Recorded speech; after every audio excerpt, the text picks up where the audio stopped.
Yes, yes, and I mean, I've had them attack me. Well, you started the militias. What part of the Second Amendment don't you folks understand?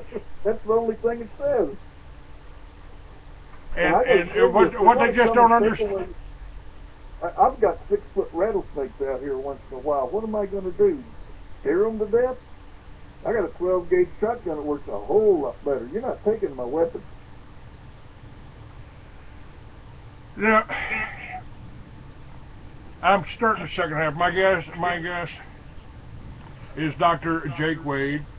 He's the dean of Timothy Bible College, and I am an instructor there. And I am working on my master's degree and my doctorate, and I've got my bachelor's degree up here on my wall. Thank you very much, Dean. Yes, sir. And Well earned. I here's what I see, folks. What I wrote about 40 years ago is now possible in at least 10 states, and more are happening. Jake, I feel like I kind of got off track. I feel like I got derailed, and that's happened a number of times. It was certainly a derailment to go to prison for smoking a joint. Well, that's a common malady of any human being on this planet. Everybody gets derailed more than once in their life, and it's what we use.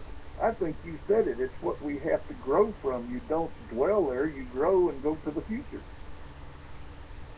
And one of the ways, I've tried to imagine. Getting old. I tried to imagine getting old. I don't know if I've been very successful at it. Growing old maybe, Well, I didn't but think I'd see 60, and I'm at 70. I think we have all of the answers at our fingertips. I've got a couple of theories here. I kind of love living in the 21st century.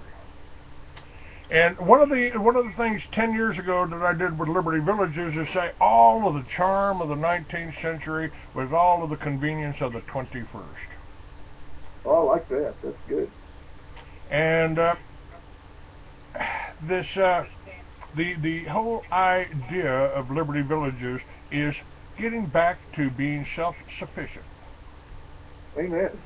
If we can grow our own food, and we know it's healthy, we can raise our own protein, whether that's chickens or fish. It doesn't really matter to me. We can generate our own energy from our home. We don't have to sell the top of that mountain to a Chinese company so they can put up windmills. So they can. We can put a solar on a $3,000 TP, put a wind generator on a $3,000 TP, put that TP in the middle of 5 acres on a ranch or a farm. Well, let me add something into that for your Liberty Village, and I put this, it's probably well covered in my book, Spiritual Biblical Psychology, which is my latest. The chemical aspect of Liberty Village is, and let me enlighten this. I don't know how many viewers or listeners you got out there. I hope it's 2 million that are just awful silent. But the concept of that lends itself to putting in your backyard or getting a co-op together where herbs and minerals and so forth are produced without processing in their natural form, much like my ancestors, the Cherokee Indians, who were much healthier, not living on pharmaceuticals, but on the very herbs that are mentioned in the Bible, in the very book of Genesis at the start of this thing.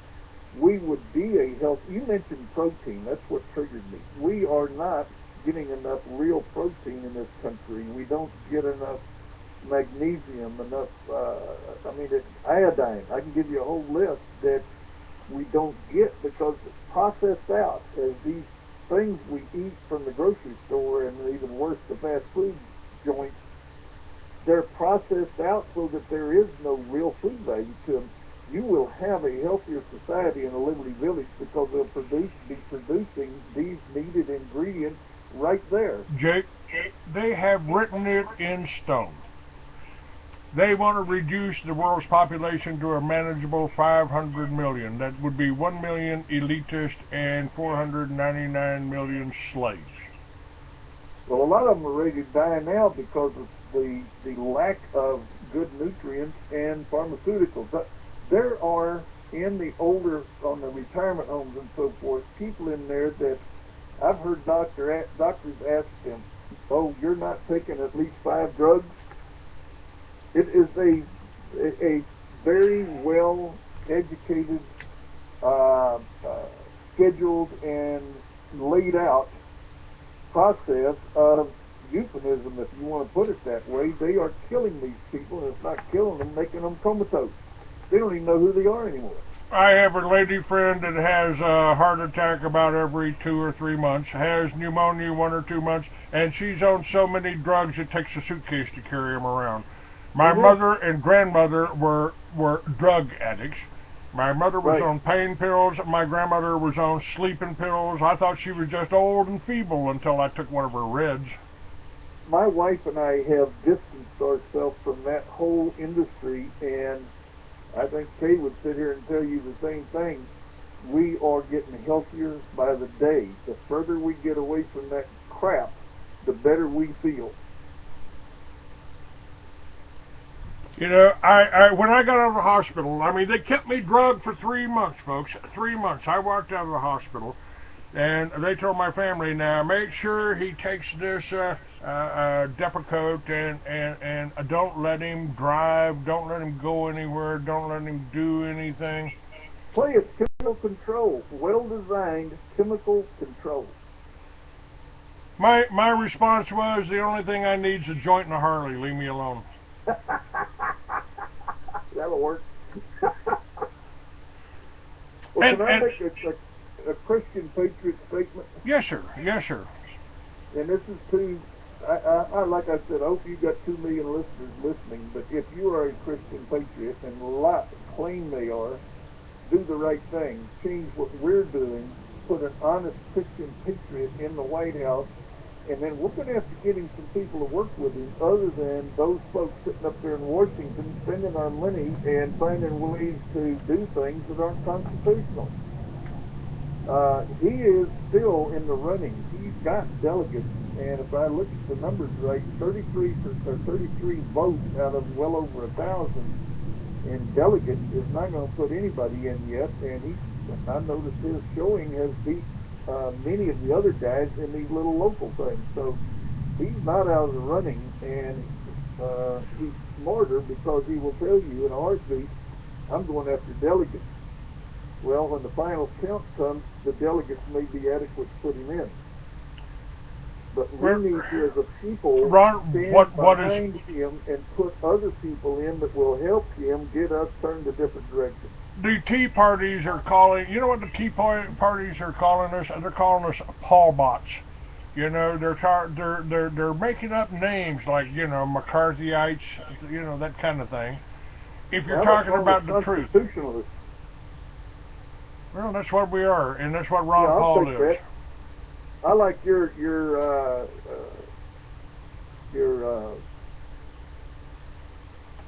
pledge. What do you call it?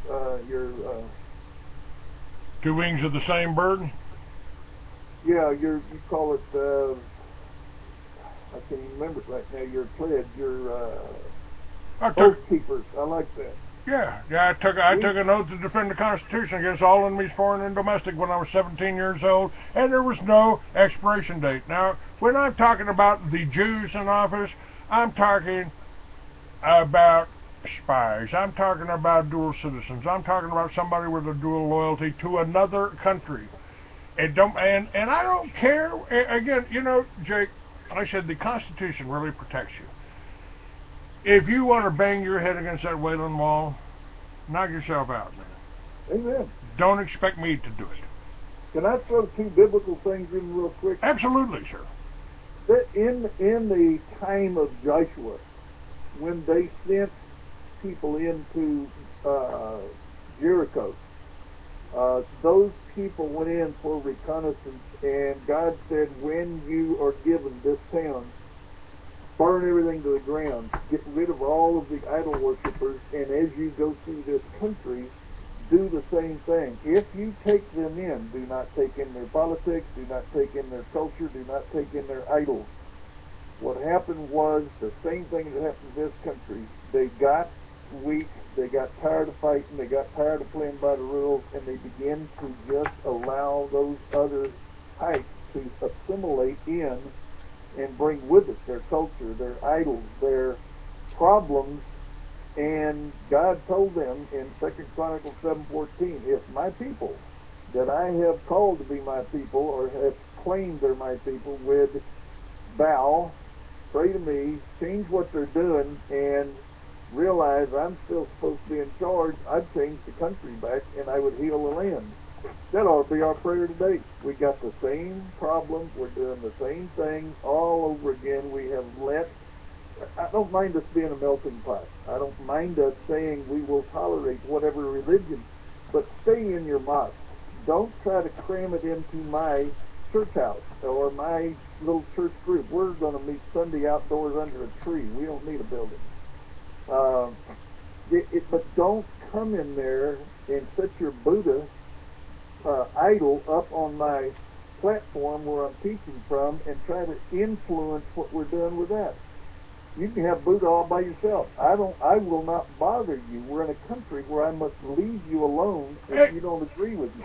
And because now, folks, I mean, this is what I keep telling you week after week. I mean, we're in if we're really a free country, we got the First Amendment here. If you want to bow down and stick your nose in the dirt and your ass up in the air, you can certainly do that. And because it's a Christian country, I'll try to keep the Doberman off of you, okay? Right. I won't even look at your ass while it's up in the air. But on the biblical thing, the Bible says, come out of her. Now, I have described, in my book, Mystery Babylon, I've described the eighth beast that the Bible predicted as the Rothschilds, as this banking dynasty, as this Mystery Babylon reborn. And I've also said, why would Homeland Security, which is all run by Jews, by Israelites, by dual citizens, why would they not want the white Christian Americans to know that we have as much right to and title to the term God's chosen people as any Khazar Jew out there? Now, is this my personal opinion? Is this my prejudice? Is this or is this the actual truth? I mean, we are the Israelites. We went out, we did exactly what God told us to do. We translated the Bible into every language, and we've civilized every country, haven't we? I'll give you Bible background. That's what you're seeking, right? Yes, sir. To begin with, Jesus said, quote, in John 14:6, I am the way, the truth, the life, and nobody gets to the Father unless they come through me. That means the Christian is going because we go through him to the Father. In the letter to the Romans, Paul expounded on that in 11:17 by saying, you are the grafted in, like a fruit tree. You are, as Gentiles, you are the grafted in new Israel, because you have been chosen and started on as a seedling or a branch off of the main vine, which is Jesus. We are now plugging you in. You are the new guys. The warning is, don't get boastful and think you're going to be better than the original chosen people, because that's one of the reasons they've been set over here in a pile until they get it, to be burnt. Now that's Romans chapter 11. Paul wrote that to the Roman church. To me, the idea of Liberty Villages is these basically a the same kind of community that they took to Israel and created in a time of famine too. Doesn't the Bible say come out of her? And to me, coming out of her is cutting off all of the non-essential contact with the outside world. Now they're going to call us isolationists and all that, because yeah, anytime we're opposing one world government, one world rule, one world banking, I call it one world government of the banksters, by the banksters, and for the banksters. Right. Well, Mr. Douglas, Mr. Political Science Professor, let me back up and recall back when we were isolationists. Wasn't that our most powerful time in the history of this country? Yes. And we could restore this hemp crop, billion-dollar crop to America. We can close up. As a pastor, yes, sir, or a Christian, how is it sensible to say I'm going to go out and fix your house, fix your life, fix all of the stuff you got going on in your life when I haven't fixed mine? What you're suggesting is we ought to fix up this country and stay out of everybody else's business until they either call on us or we figure out how to get it right, so we got an example to give them. Hey, if we can send our troops over to guard the borders of Iraq and Afghanistan, I would damn sure think that they could guard our borders and be a lot better off. And this is what Ron Paul would do for us. This is what Ron Paul is trying to do. Well, and he's not going to be business as usual, and that also means we have to get a huge amount of support to back him when he does get in there and says we're not to keep dancing the same dance, because he's going to run into all kinds of flack. There's quite a chance of assassination there. It's happened to Lincoln. It's happened to Kennedy. It's happened to how many others? They certainly tried with Andrew Jackson. Anybody that opposes the one world bankers is basically in danger. So, and that's pretty recent. What's that? They tried to get Reagan too. That was pretty recent. Yes. And I don't know if you agree with me or not, but I believe that's why John Kennedy was shot, because he got in there, began to get it, and turned from the party aspect and said, wait a minute, the Federal Reserve needs to be done away with. Oops, bang, bang. That's absolutely why they killed him. It was Executive Order 1111-0. And he issued what I've got one of his $5 bills in my wallet. Wow. It's worth $10,000 because the first thing that Johnson did on Air Force One was recall that money. So yeah, Ron Paul's in danger. But what I've tried to tell people, Jake, I don't feel comfortable with the churches. I don't think the churches are telling us the true story. I think what Jesus said to us, and remember, I am working on a doctorate in divinity too. I think Jesus said, God is within you. You can do what I have done and more. God is within you. You can have a direct contact with God. From Luke. That is exactly what he said. And I don't believe God stopped talking to us 2,000 years ago. Yeah. And let me give you a history of Jesus. When he entered the temple, which we call the church nowadays, I guess, but when he entered the temple, what did he do when he got in the temple? He got into it twice, into Jerusalem, and in both times he cleared the place out and said, y'all ain't doing your business right. He didn't teach there, and I don't even call it preaching. He didn't do preaching. He taught. And he taught on the hillside. He taught while he was giving people lunch. We're going to do that Sunday up the road here with a whole flock of people sitting on the side of a hill eating lunch. We're trying to imitate his ministry, not churchiosity. Churchiosity's gone south. I've had people ask me, why don't I see you in church, Clay? Why don't we see you in church, Clay? I said, because when I walk out that door, I'm in church. I'm in my church. A clear answer for them. See church in me. No, we're not going to see you in church. See church in me. And again, the Bible tells us, if two or more come together in my name, I'm there. We're having church now. We're talking about it. That's right.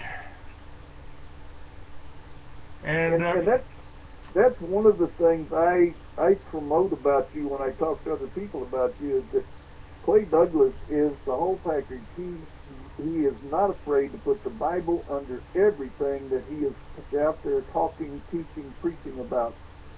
That makes you different from a whole bunch of them.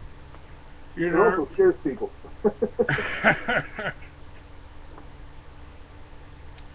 There's just there is so much information, but remember, folks, it was men that wrote the Bible. There's men that have translated it. It's men that are understanding it. And I think I've got a good understanding because my understanding comes from within. And it should. And you don't see me in the church because does God talk to you? I've asked the preachers this. Does God talk to you and tell you what to say to your flock? And they stutter a lot. Well, my answer would be yes, but he already said it. Yep.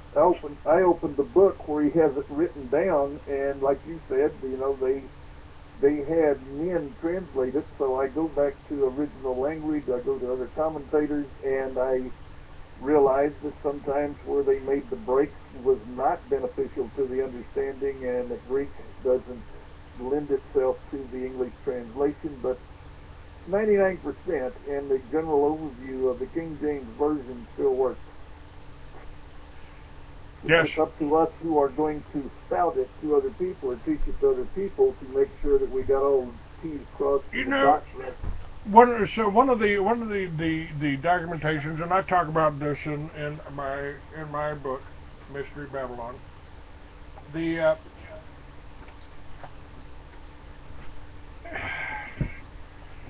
2,000 years ago, they warned us about the mark of the beast, and for 2,000 years we've been wondering what the mark could, what could that possibly mean. And today there's commercials for it on television.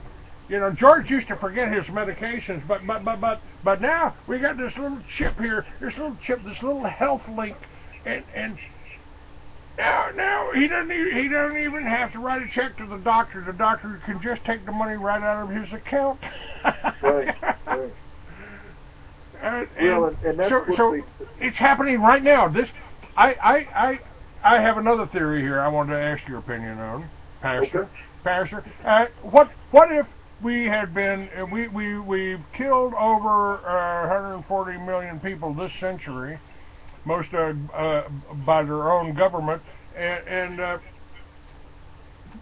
maybe we've been in Armageddon for the last 100 years, and the press didn't tell us.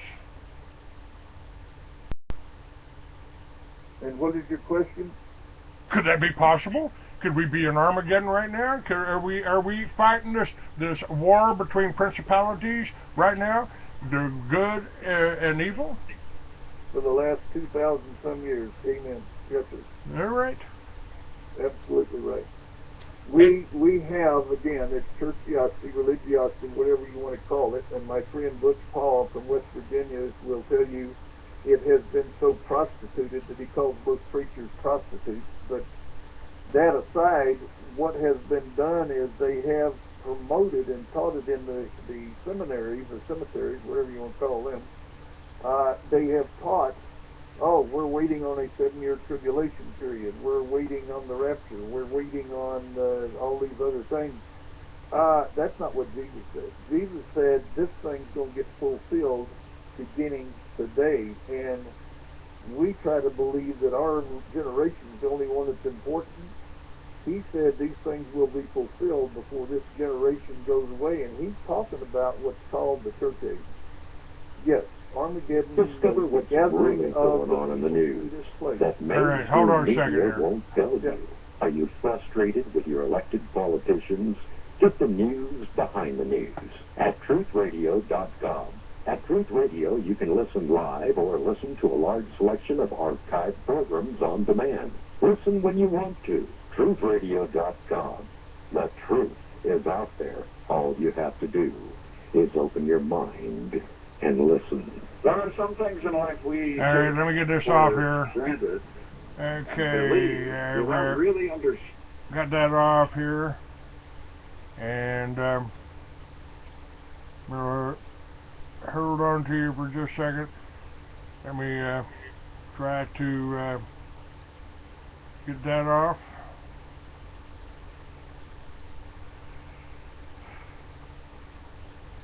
And okay, I still got you. I'm still on talk shoe because I'm trying to get this one to end.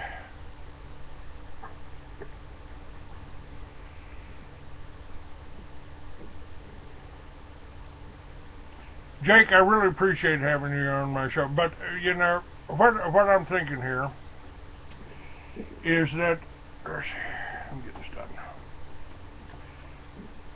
We have done all of the groundwork. Everything we talked about in this show today is real.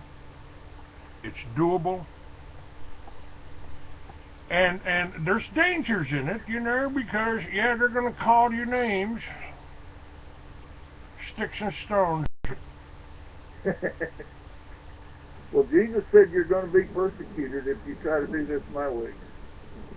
So, welcome Call to recording persecution. has been completed. All right, I got that one done. I got this one out of the way.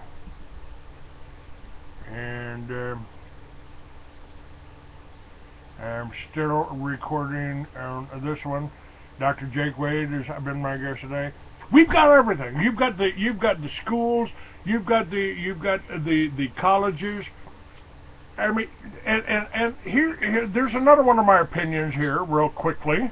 The college system is a scam in this country. I mean, am I being radical? I sent my sons to college. I sent them to school too because basically I wanted them to be able to get laid.